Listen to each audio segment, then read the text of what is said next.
beef with ampalaya. Hi, what's up? Kumain ka na ba? Tara, luto muna kita.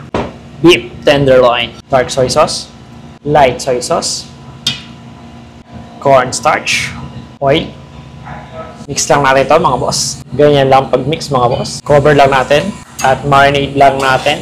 Pero mamaya ako patululutuin. Alas 3. Kaya babarayin ko na kayo. Ampalaya or bitter melon. Lagyan lang natin ng salt. Mix lang natin to. Hayaan lang natin for 10 minutes. After 10 minutes, lalagyan ko lang ng hot water. Hindi ko na siya i-boil. Hot water lang para medyo crispy. Ibababad ko lang siya ng ilang minuto. I-drain ko na.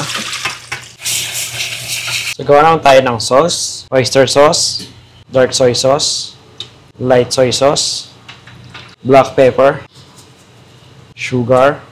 Mix lang natin. Set aside. So, lutuin naman natin yung beef. Lagay tayo ng oil. Lutuin lang natin per batch. Okay na to mga boss. Set aside lang natin. Ayan o.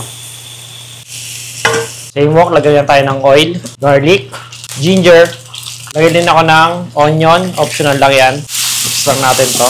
Laugawma. Kung wala kayong laugawma, pwede kayong gumamit ng fermented black beans. Shaoxing wine.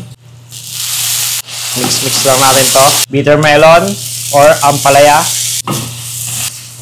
Sunod naman natin yung sauce. Mix lang natin ulit. Lagay naman natin yung beef.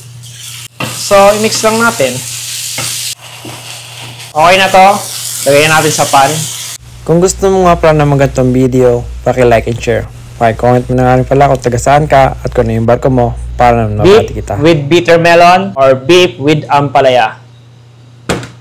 So yun lang. Bon appetit!